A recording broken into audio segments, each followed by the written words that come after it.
Good morning to all of the students of BSc part third. आज हम video lecture में बात करेंगे फोटो इलेक्ट्रिक इफेक्ट। क्या होता है फोटो इलेक्ट्रिक इफेक्ट और किस प्रकार से किन किन साइंटिस्ट का फोटो इलेक्ट्रिक इफेक्ट को डिस्कवरी में योगदान रहा और उन्होंने क्या क्या निष्कर्ष निकाला, हम इसकी बात करेंगे। तो फोटो इलेक्ट्रिक इफेक्ट क्या होता है, सबसे पहले हम बात करते हैं बाय हर्ट्ज ने 1887 में ये देखा कि जब किसी धात्विक सरफेस के ऊपर निम्न तरंगदैर्घ्य की विकिरणों को डाला जाता है, means whenever the radiation of low lambda is incident on the metallic surface then the electron is emit from a metallic surface. यानी जब किसी धात्विक सरफेस के ऊपर निम्न तरंगदैर्घ्य की विकिरणों को डाला जाता है तो उससे इलेक्ट्रॉनों का उत्सर्जन होता है। और इसी तरीके से फिर हॉलबॉक्स जो साइंटिस्ट थे उन्होंने भी ऐसा ही एक एक्सपेरिमेंट किया और उन्होंने ये देखा कि जब कोई ऋण आवेशित नेगेटिव चार्ज कोई मेटेलिक प्लेट है और उसके ऊपर यदि यूवी विजिबल यानी दृश्य प्रकाश की विकिरणों को उन्होंने डाला तो देखा कि इलेक्ट्रॉन जो है वो नेगेटिव इलेक्ट्रोड की ओर से या नेगेटिव प्लेट की ओर से इमिट होकर के पॉजिटिव इलेक्ट्रोड यानी पॉजिटिव जो मेटेलिक सरफेस थी उधर चले जाते हैं और जो नेगेटिव प्लेट थी जिसके ऊपर उन्होंने रेडिएशन डाली थी यूवी विजिबल लाइट को जिसके ऊपर डाला था वो जो है न्यूट्रल हो जाती है। इसके पश्चात 1900 में लेनार्ड और थॉमसन ने भी एक स्वच्छ धात्विक सरफेस या मेटेलिक प्लेट ली और उसके ऊपर दृश्य और पराबैंगनी किरणों को डाला। ऐसे में उस धात्विक सरफेस से इलेक्ट्रॉनों का उत्सर्जन होता और इस प्रकार से इस प्रभाव को उन्होंने फोटो इलेक्ट्रिक इफेक्ट कहा। यानी फोटो इलेक्ट्रिक इफेक्ट कहने का मतलब ये हुआ कि जब प्रकाश की किरण को किसी धात्विक सरफेस के ऊपर डाला जाता है तो उस धात्विक सरफेस से इलेक्ट्रॉनों का उत्सर्जन हो जाता है। लेकिन क्या यूवी विजिबल जो रेडिएशन है उसमें भी हम देखते हैं कि अलग अलग रीजन्स बने हुए होते हैं। जब बात करें हम दृश्य प्रकाश की तो दृश्य प्रकाश को जो है 7 पार्ट्स में डिवाइड किया हुआ है, VIB-GY हुआ जिसको हम कह सकते हैं violet, indigo, blue, green, yellow, orange और रेड। और इन सब की अलग अलग पार्ट की सबकी लैम्डा तरंगदैर्घ्य का मान अलग अलग। तो क्या जो लाइट हम डाल रहे हैं वो जैसे हम डालते हैं क्या वो इलेक्ट्रॉन का उत्सर्जन कर देगी? क्या उसके लिए कोई पर्टिकुलर तरंगदैर्घ्य की चाहिए, किसी पर्टिकुलर मेटल के लिए कोई विशेष लैम्डा वाली तरंगदैर्घ्य की लाइट चाहिए? या हम ये कहें कि क्या मेटल की जो नेचर है उसके ऊपर भी इलेक्ट्रॉन का उत्सर्जन निर्भर करता है? इन सभी के लिए हम जो है जो इन्होंने एक्सपेरिमेंट किया था उसके ऊपर हम एक बार जरूर नजर डालेंगे।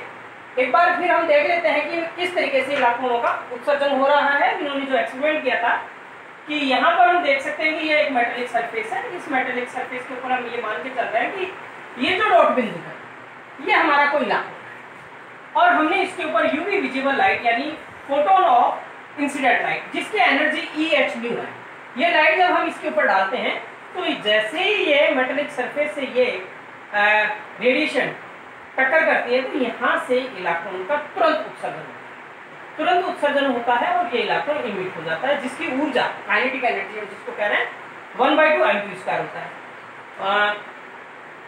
लेनार्ड और थॉमसन ने ये देखा था, इसी तरीके से हॉलबॉक्स ने ये देखा था कि ये जो नेगेटिव प्लेट है यहाँ से इलेक्ट्रॉन का उत्सर्जन होता है और ये पॉजिटिव इलेक्ट्रॉन की ओर यानी पॉजिटिव जो है मेटेलिक सरफेस है उधर चले जाते हैं और इसके अंदर विद्युत का फ्लो होने लग जाता है। इस प्रकार से उन्होंने फोटो इलेक्ट्रिक इफेक्ट की स्टडी किया और इसका जो है फोटो इलेक्ट्रिक इफेक्ट के बारे में पता लगाया। तो फोटो इलेक्ट्रिक इफेक्ट का जब उन्होंने एक्सपेरिमेंट किया तो उन्होंने इसमें से 4 निष्कर्ष मुख्य रूप से निकाले। पहला निष्कर्ष हम बात कर सकते हैं emission of electron depend on the nature of incident light.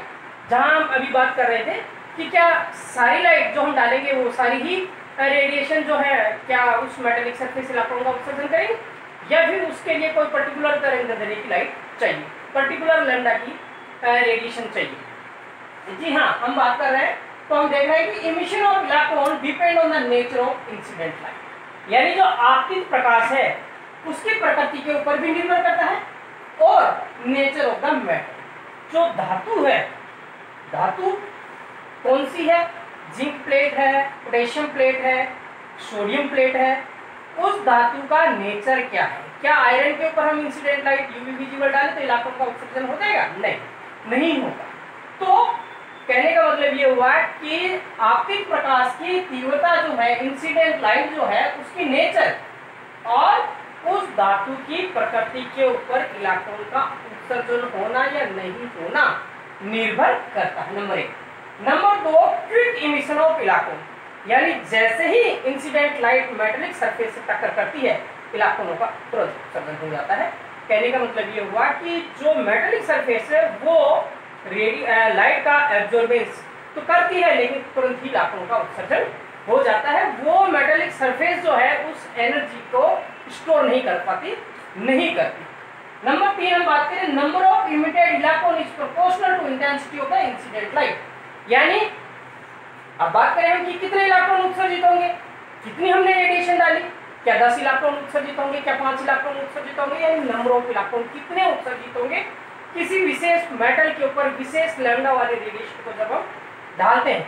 तो हम बात कर रहे हैं इसी की, number of emitted electron is proportional to intensity of incident light, यानी आपतित प्रकाश की जो तीव्रता है, आपतित प्रकाश की तीव्रता के ऊपर जो है नंबर ऑफ इलेक्ट्रॉन की संख्या डिपेंड करती है, या फिर हम ये कहें कि it is inversely proportional to 1/λ, यानी जो तरंगदैर्ध्य है उसकी इनवर्सली प्रोपोर्शनल डिपेंड करता है। इसी तरीके से हम बात करें कि kinetic energy of emitted electron is proportional to frequency of incident light, ये जो इलेक्ट्रॉन उत्सर्जित हुआ इस मेटेलिक सरफेस से, ये इंसिडेंट लाइट है, ये इलेक्ट्रॉन जो है इमिट हो रहा है, इसकी काइनेटिक एनर्जी 1/2 mv² होगी। तो क्या काइनेटिक एनर्जी सभी इलेक्ट्रॉनों की बराबर होगी? नहीं, काइनेटिक एनर्जी जो है इमिटेड इलेक्ट्रॉन की उस इंसिडेंट लाइट की फ्रीक्वेंसी के ऊपर निर्भर करता है। फ्रीक्वेंसी का मतलब E बराबर, जब हम देख रहे हैं कि h न्यू होता है और हमें पता है कि E बराबर h न्यू और न्यू बराबर होता है c/λ। c यहाँ पर वेलोसिटी ऑफ लाइट है और लैम्डा यहाँ पर तरंगदैर्ध्य है। लैम्डा को हम इस तरीके से भी देख सकते हैं, लैम्डा होता क्या है, जब कोई लाइट किसी माध्यम में किसी पर्टिकुलर डायरेक्शन में प्रोपोगेट करती है तो यहाँ जो टॉप्स है T और T, इसके बीच की जो डिस्टेंस है उसको हम यहाँ लैम्डा कहते हैं। तो ये जो लैम्डा है, ये जो लाइट का जो तरंगदैर्ध्य है इसके ऊपर भी निर्भर करता है। यदि लैम्डा का मान ज्यादा होगा तो काइनेटिक एनर्जी जो इमिटेड इलेक्ट्रॉन है उसकी कम हो जाएगी। कैसे? इसको हम इस तरीके से भी देख सकते हैं। मान लीजिए कोई हमारे पास मेटल है और वो मेटल जो है दृश्य प्रकाश के प्रति संवेदनशील है, यानी दृश्य प्रकाश जब हम उस पर डालते हैं तो इलेक्ट्रॉनों का उत्सर्जन हो जाता है। अब दृश्य प्रकाश जो है VIP, G, Y, OR, violet, indigo, blue, green, yellow, orange और रेड 7 कलर सिस्टम इसके अंदर डिवाइड है। यानी जब हम वोलेट बैंगनी किरण को जब हम डालते हैं जिसकी लैम्डा तरंगदैर्ध्य जो लैम्डा को माना है, लैम्डा माना है, और यहाँ पर ये लाल है रेड कलर की जो है रेडिएशन हम जिसको कह रहे हैं लाल विकिरण, इसकी तरंगदैर्ध्य माना है कि लैम्डा डैश है। जब ये वोलेट के प्रति भी संवेदनशील है कोई मेटल और रेड कलर के प्रति, यानी रेड जो लाल विकिरण है उसके प्रति भी संवेदनशील, यानी कहने का मतलब है कि दोनों ही प्रकार की जब लाइट यानी लैम्डा डाली जाती है तो इलेक्ट्रॉनों का उत्सर्जन हो जाता है। लेकिन जब हम बात करें कि E = h न्यू और E = h/λ, यानी लैम्डा के ऊपर इसकी काइनेटिक एनर्जी डिपेंड कर रही है, तो लैम्डा का मान जितना ज्यादा होगा काइनेटिक एनर्जी का मान उतना कम होगा। यानी लाल विकिरण को जब किसी मेटेलिक सरफेस पे डाला जाए और वो मेटेलिक सरफेस जो है रेड विकिरण के प्रति भी और वोलेट विकिरण दोनों के प्रति संवेदनशील है, तो रेड के द्वारा जो इलेक्ट्रॉन उत्सर्जन होगा उसकी काइनेटिक एनर्जी का मान कम होगा बजाय वोलेट विकिरण के द्वारा उत्सर्जित। और इस प्रकार से हम देख सकते हैं कि आधार पर हम ये कह सकते हैं कि काइनेटिक एनर्जी जो है गतिज ऊर्जा do not depend on the intensity of the incident light, यानी इंटेंसिटी पर निर्भर नहीं करती बल्कि वो फ्रीक्वेंसी ऑफ इंसिडेंट लाइट या फिर उसकी लैम्डा के ऊपर निर्भर करती है। और इस प्रकार से हम फोटो इलेक्ट्रिक इफेक्ट को देख सकते हैं। अगले वीडियो लेक्चर में हम इसके एक्सपेरिमेंट के बारे में बात करेंगे। यदि आपका कोई क्वेरी हो कोई प्रश्न है तो आप व्हाट्सएप ग्रुप में आप भेजिए, उसका जवाब हम आपको देंगे। Thank you.